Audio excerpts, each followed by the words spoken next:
You're tied at the wrists, eyes stinging from smoke, while a priest lifts a glowing iron bar. This isn't punishment, it's proof. In medieval Europe, truth was dragged from flesh by fire, boiling water, or a river that knew your soul. In 1099, Peter Bartholomew walked through flames to prove a holy relic. He died days later. In 1166, Henry II's Assize of Clarendon baked ordeals into English justice. Then, in 1215, the church pulled the plug. No priestly blessings, no miracle verdicts, and the system cracked. Ready to see torture become law, then break apart? Let's plunge in now. You're standing in a crowded medieval square, and everyone's eyes are locked on a single man. His crime? Maybe theft, maybe blasphemy. Doesn't matter. What matters is what comes next.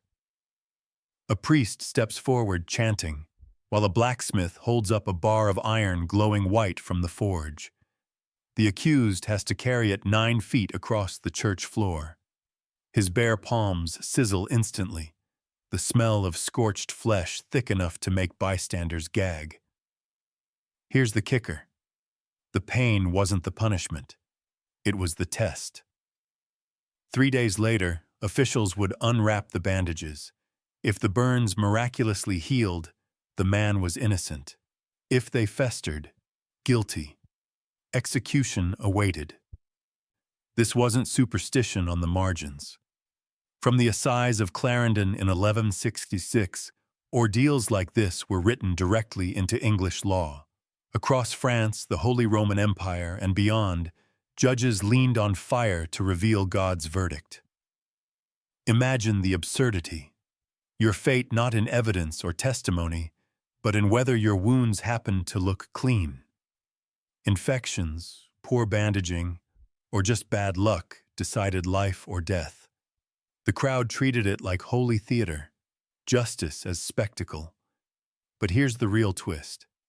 Many innocent people, terrified of the ordeal itself, confessed to crimes they never committed. Better to be executed quickly than to endure the slow agony of fire. Trial by ordeal didn't reveal God's truth. It manufactured guilt. And if you think that's horrific, wait until you see what happened when boiling water was added to the mix. If carrying red-hot iron wasn't enough, medieval Europe added another holy test. Plunging your arm into a cauldron of boiling water. Picture the scene. A church packed with spectators, steam rolling from a black pot at the altar. The accused kneels as priests chant. Then he's ordered to reach into the bubbling cauldron and pull out a stone from the bottom. Not wrist deep? Not always. For serious crimes, the law demanded you go in up to the elbow. Imagine skin sloughing off instantly, the stench of cooked flesh filling the nave while the congregation whispers prayers. This wasn't rare theater. Charters from 9th to 12th century France and Germany record it as routine procedure. And just like the iron ordeal, the burns were wrapped and checked the days later. Clean healing? Innocent. Suppuration or infection? Guilty.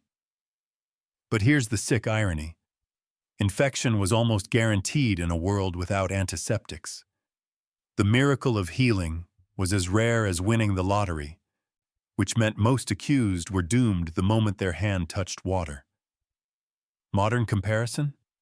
It's like asking someone accused of fraud today to stick their hand in a deep fryer. And if they develop blisters, well, prison forever. The whole system relied on the crowd's belief that God would intervene. But to the victims, it was agony disguised as evidence. And if you think boiling water was cruel, wait until you hear about the ordeal where your very body was thrown into a river to see if the water itself would accept you. Imagine being dragged to the edge of a pond, your arms bound tight, ropes cutting into your wrists. A priest blesses the water, then soldiers heave you in. Your life now depends on whether you sink or float. Yes, this was real law, the infamous ordeal of cold water, recorded in countless medieval courts from England to the Holy Roman Empire. Here's the twisted logic. Water, made holy by blessing, would accept the innocent, meaning you sank like a stone. But if the water rejected you, if your bound body bobbed back to the surface, congratulations, you were guilty, and a proper execution awaited. The catch? If you sank, you were innocent, but also drowning. Unless someone hauled you up quickly, your vindication ended at the bottom of a muddy pond. Chroniclers describe entire villages gathering to watch neighbors hurled into lakes, their struggles visible beneath the surface as bubbles burst. Families sometimes begged guards to pull their relatives out. Some clerks even recorded corpses being retrieved, with the chilling verdict, proved innocent. Talk about justice too late. Modern parallel?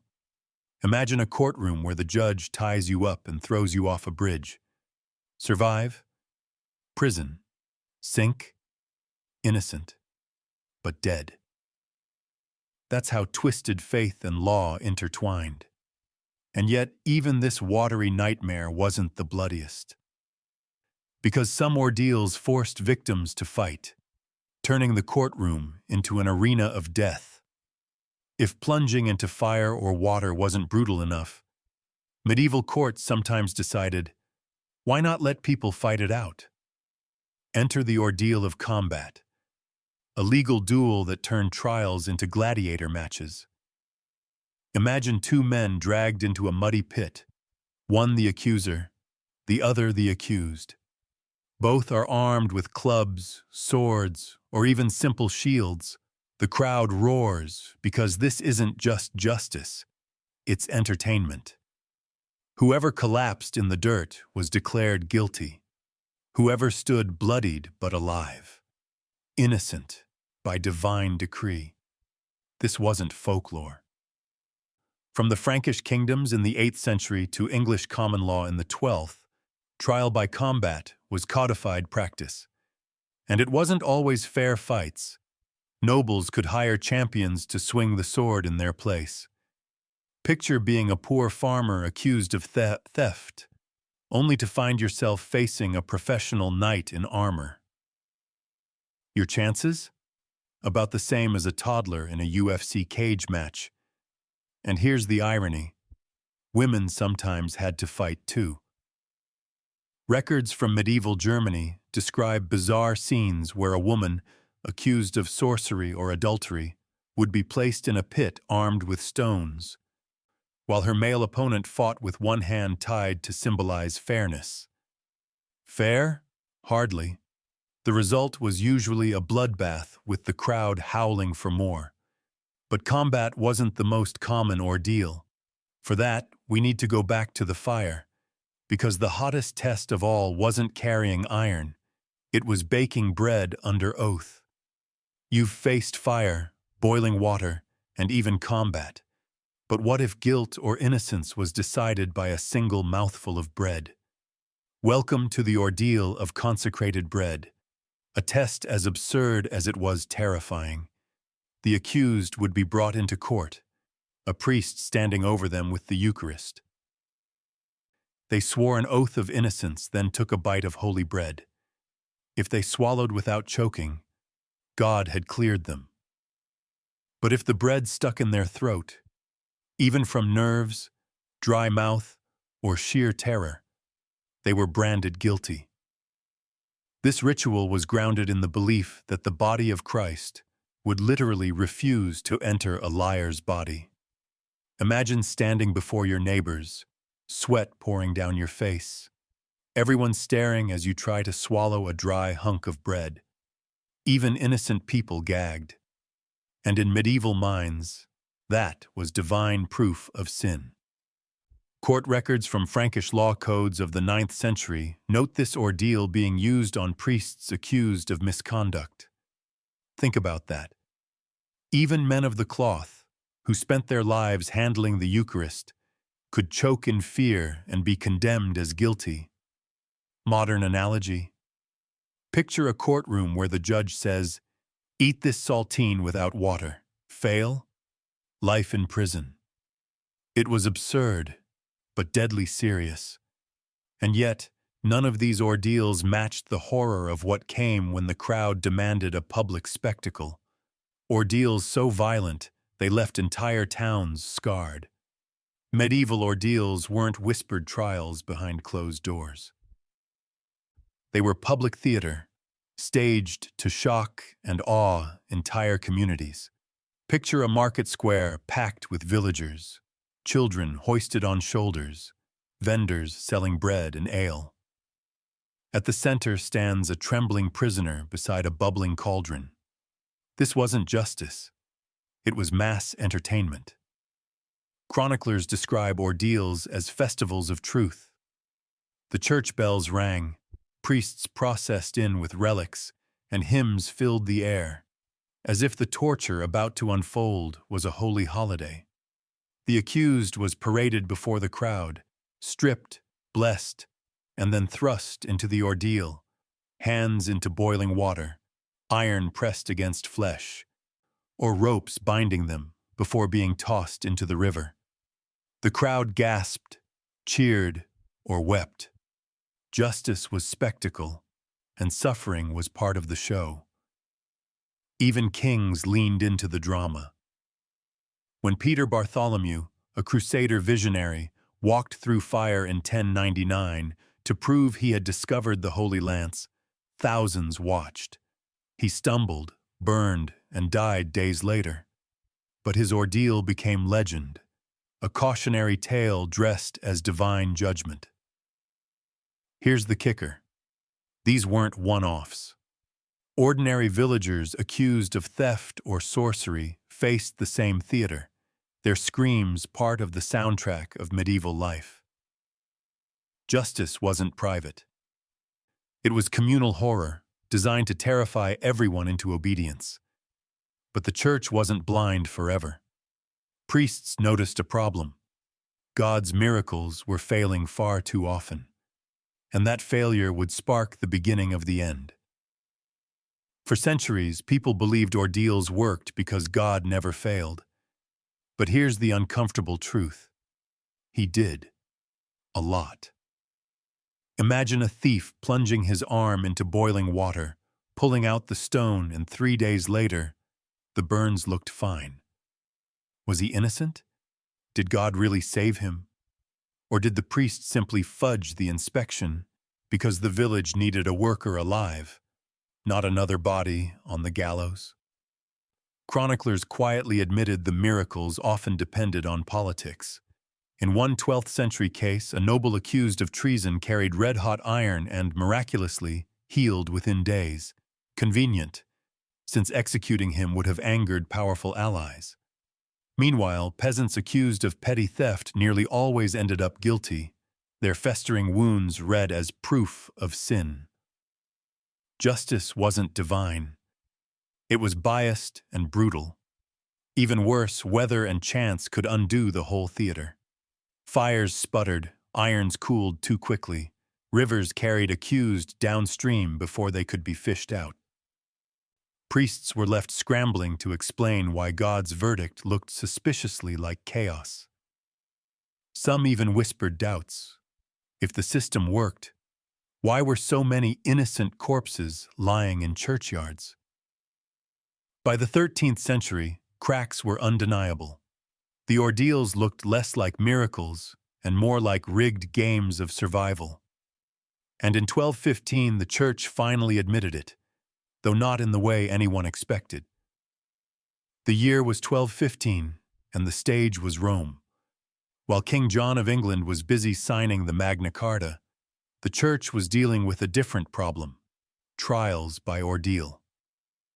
At the Fourth Lateran Council, Pope Innocent III drew a line in the sand. Clergy were banned from blessing hot irons, boiling water, or rivers. Why? Because the spectacle had spiraled out of control.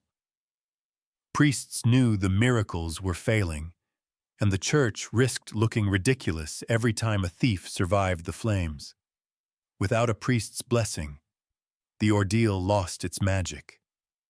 No holy chant, no divine verdict. Courts across Europe suddenly found themselves without their favorite tool of terror.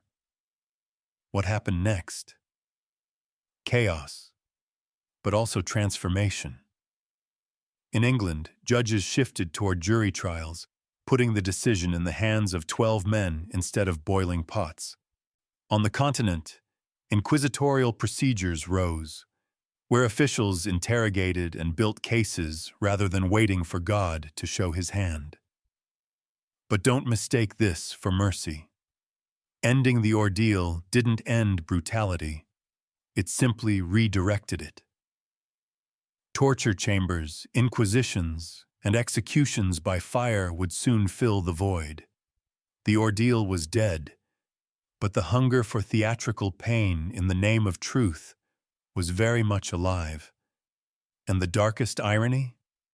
Even as ordeals faded, their twisted logic, that pain reveals truth, lived on in new and more terrifying forms.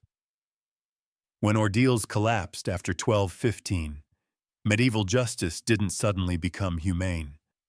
It mutated. The church outlawed priests from blessing boiling cauldrons, but that just cleared the stage for a new horror, the Inquisition. Instead of trusting water or iron, officials now trusted racks, screws, and whips. The principle was the same: pain reveals truth. Only now it was systematic, bureaucratized, and terrifyingly efficient. Picture a prisoner in a stone cellar, wrists bound above his head. An inquisitor calmly asks, "Do you confess?" Silence. A nod to the executioner. The wheel turns, joints crack. The body stretches until bone pops. This wasn't God's miracle. It was raw mechanical torment, and it was all dressed up as justice. The irony. Torture was justified with the same logic as ordeals. If you were innocent, God would give you strength to endure. If you screamed, confessed, or broke, proof of guilt. It was a deadly circular reasoning, and once again, the accused almost always lost. Inquisitorial records from 13th century France and Germany show villagers condemned for heresy after confessions, pulled from shredded mouths and broken limbs. What ordeals once did in public squares, inquisitors now did in dark chambers. Different methods, same result. Bodies became evidence. And here's the chilling twist. Just as ordeals had been theater for crowds, inquisitions became theater for fear. Everyone knew the dungeons were waiting, and silence became its own verdict. But don't think the ordeal vanished entirely. In some corners, the old rituals clung on, mutated into strange hybrids of faith, law, and spectacle. You'd think 1215 buried the ordeal forever. Wrong. In the shadows of Europe, communities clung to old rituals like addicts to poison. Some peasants still demanded God's judgment when human judges seemed corrupt. Records from 13th century Saxony mention villagers dragging a suspected thief to a river, despite the ban binding him in ropes, and cheering as he floated, guilty by tradition, even if the law said otherwise. In Scandinavia, ordeals limped on even longer. Icelandic sagas describe men gripping red-hot iron to prove innocence well into the 13th century, long after Rome's decree. Why? Because ordeals weren't just law. They were belief. If God could part the Red Sea, surely he could heal a blister. To abandon the ordeal was to admit doubt in divine power. And in medieval minds, doubt was deadly. Even monarchs flirted with revival. In 1219, Denmark briefly reinstated ordeals in defiance of Rome, insisting they were ancient justice. And in England, Some villages quietly substituted ordeals with a nasty twin: dunking witches. Bound women tossed into ponds, sink and drown, innocent, float and burn, guilty. Sound familiar? It was the cold water ordeal reborn under a new name. The ordeal had been declared dead, but like a ghost, it refused to leave. And its logic, that suffering exposes truth, would echo far beyond the Middle Ages. Because the ultimate question remained: why did people ever believe agony could reveal innocence? The answer lies in fear, theater, and power. Why did entire civilizations accept that plunging into boiling water or swinging swords settled truth? The answer isn't stupidity, it's fear. Medieval people lived in a world where God's hand was thought to shape every event: plagues, famines, even lightning strikes. If he ruled the weather, surely he ruled the courtroom. Pain wasn't just agony, it was a message.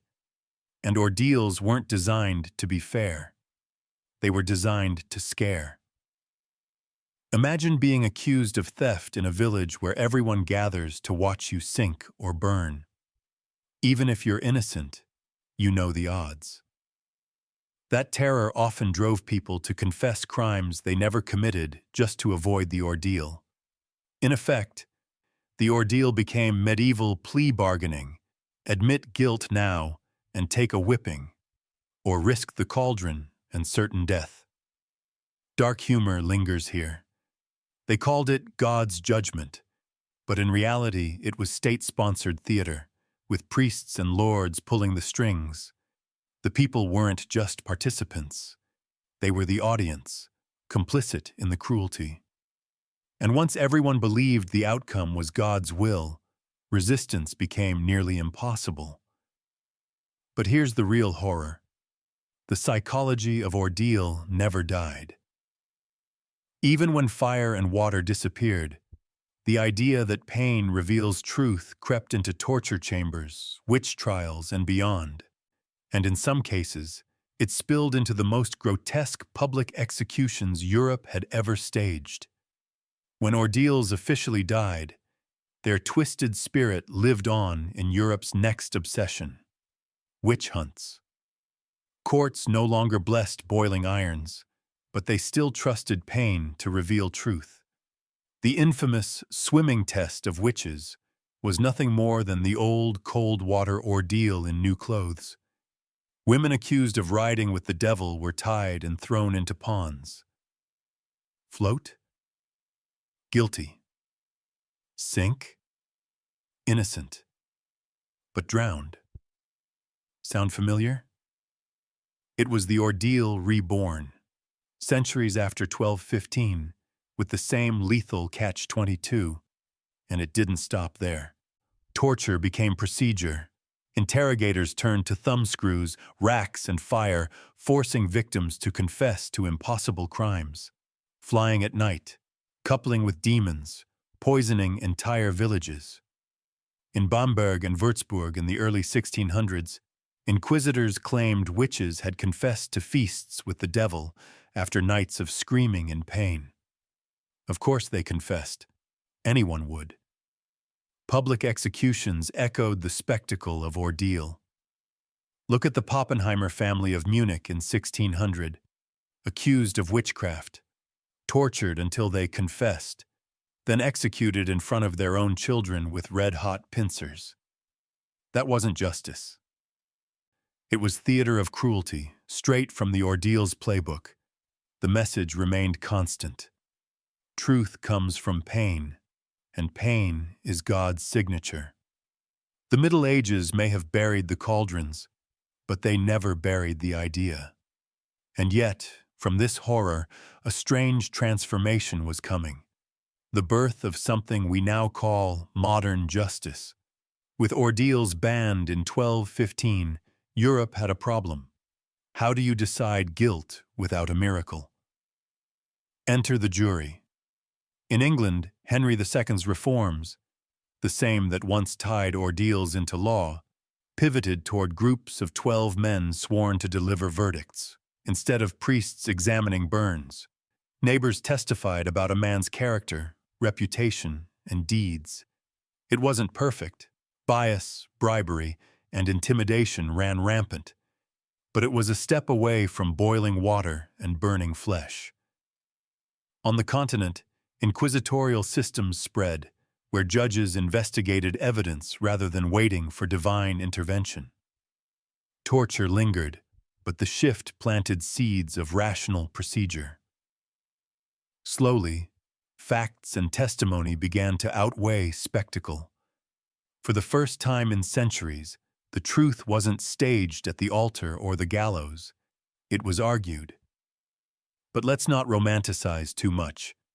Early juries were far from impartial. Local feuds often decided verdicts more than evidence, and for the poor, justice could still mean the gallows while nobles walked free. Yet compared to sinking in a pond or clutching glowing iron, it was progress, fragile, flawed, but revolutionary. And here's the irony. This birth of human judgment didn't erase the ordeal.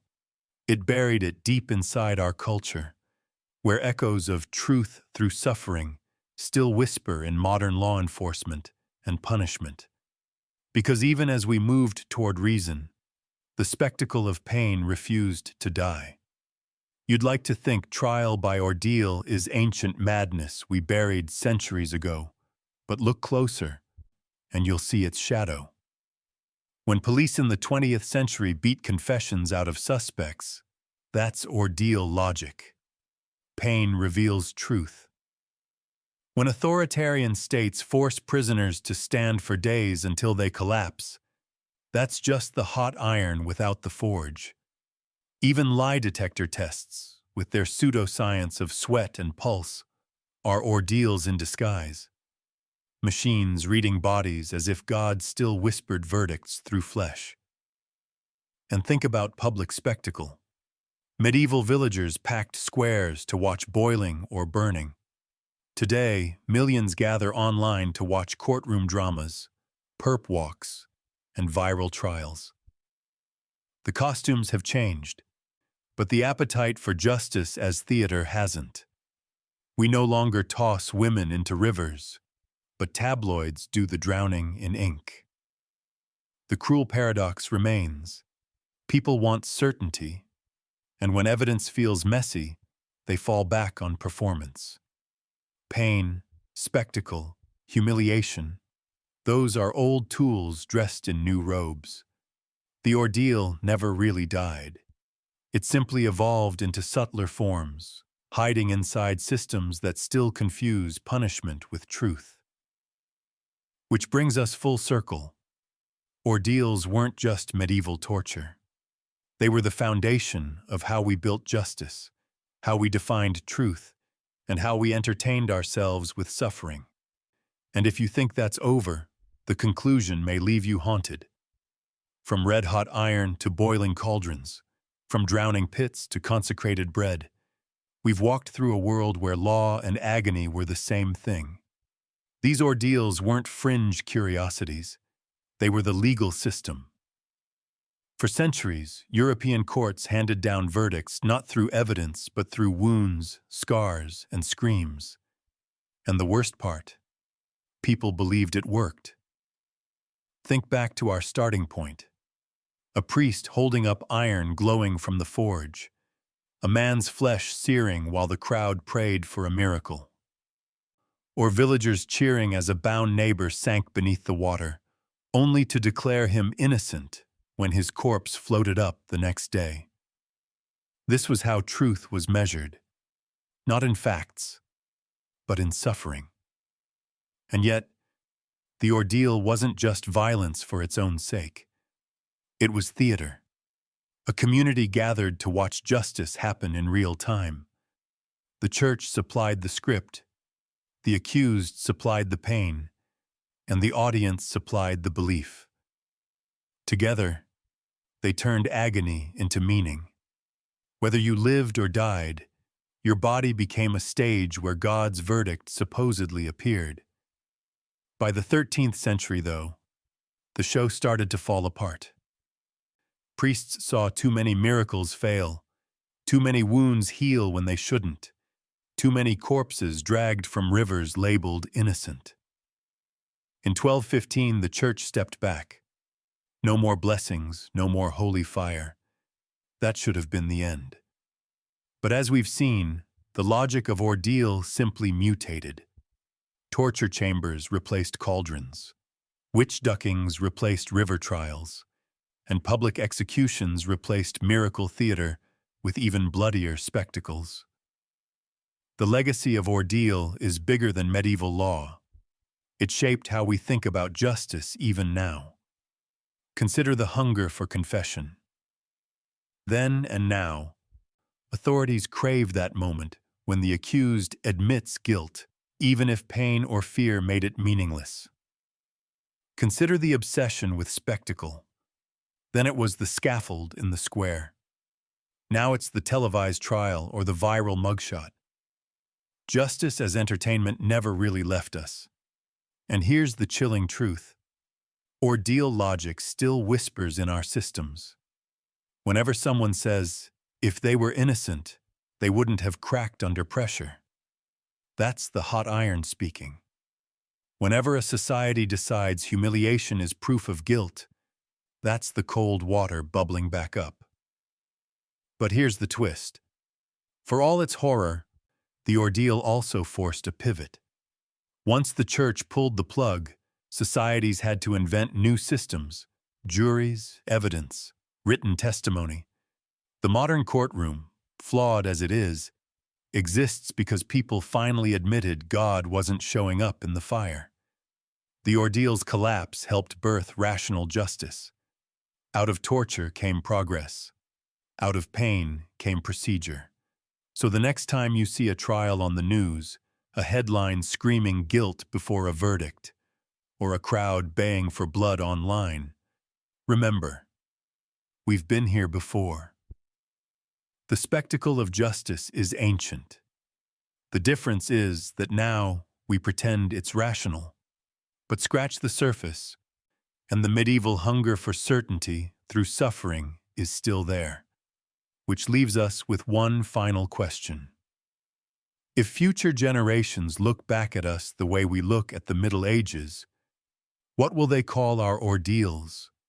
The prison system, the death penalty, the public shaming of social media? What rituals of pain and humiliation will they see as barbaric proof that we still confuse cruelty with truth? From fire to water, from iron to rope, ordeals turned justice into agony and agony into theater. They remind us how fragile our systems are, how quickly fear makes us trade fairness for spectacle. So what do you think?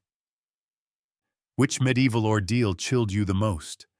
The boiling cauldron, the drowning pit, or the bread that could choke you into guilt?